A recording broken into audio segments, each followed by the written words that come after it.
Καλησπέρα φίλοι μου και φίλες μου. Τι σας έχω σήμερα? Η μεγάλη ώρα έφτασε. Θα μαγειρέψουμε, θα κάνουμε σουπιά κοκκινιστή με σπαγκετίνι. Ετοιμάστε. Έχουμε βάλει το μάτι σε μέτρια προς δυνατή φωτιά. Έχουμε εδώ τη σουπιά. Δεν μπορείτε να φανταστείτε πόση ώρα μου πήρε να μην μπω ώρες για να την καθαρίσω. Τη βάζουμε πάνω στη φωτιά, χωρίς να προσθέσουμε τίποτα προς το παρόν. Επειδή η σουπιά έχει αρκετά υγρά από μόνη της, δεν θα προσθέσουμε καθόλου νερό, θα την τσιγαρίσουμε πρώτα. Αφού πάρει λίγη θερμοκρασία, θα ρίξουμε το λαδάκι μας. Είμαστε έτοιμοι να ρίξουμε το ελαιόλαδο, δεν θα ρίξουμε πολύ.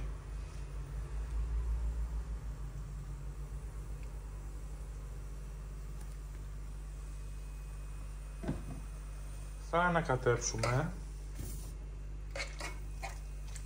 Βλέπετε πόσα υγρά έχει από μόνη της η σουπιά. Η σουπιά, όπως και το χταπόδι, δεν χρειάζονται επιπλέον νεράκι για να τα τσιγαρίσουμε. Θα την αφήσουμε έτσι να τσιγαριστεί.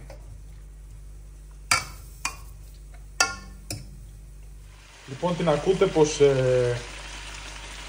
τσιγαρίζεται.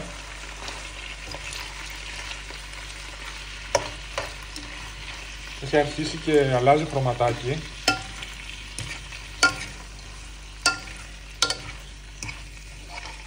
Αυτό θέλουμε. Θα την αφήσουμε λίγο ακόμα.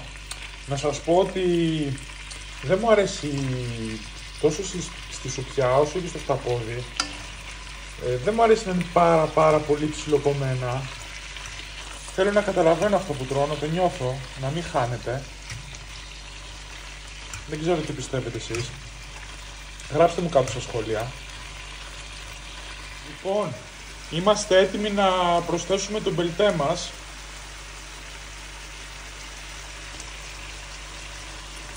Μία κουταλίτσα, δεν πήγε γεμάτη. Θα βάλω λίγο ακόμα. Μ' αρέσει πολύ ο πελτές.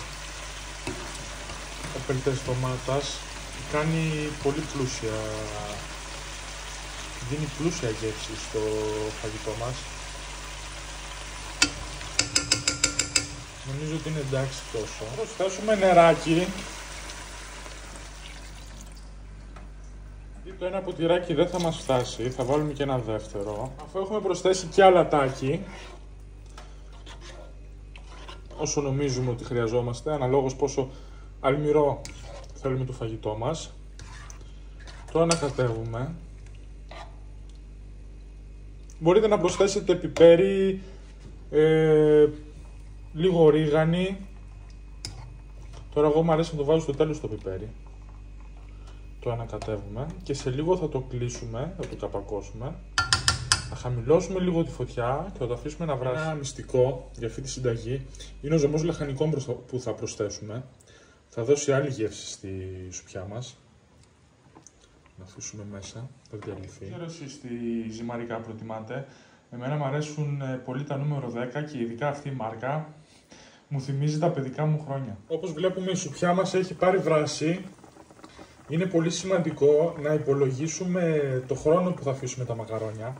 Ας πούμε, αν ο ενδεικτικός χρόνος βρασίματος είναι 10 λεπτά, εμείς θα πρέπει να τα αφήσουμε 2 λεπτά λιγότερο.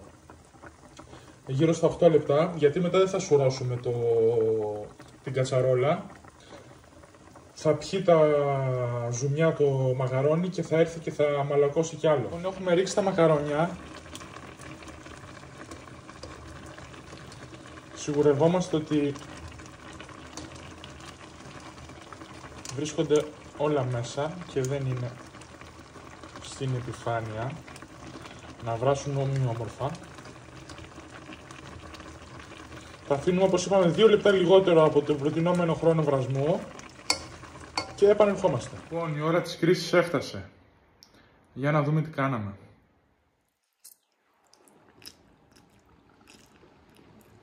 Παιδιά, είναι τέλειο. Τα μαγαρόνια έχουν πάρει τη γεύση της σουπιά. Η σουπιά έχει βράσει πολύ ωραία.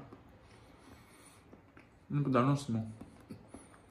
Αν σας άρεσε το βίντεο, like, subscribe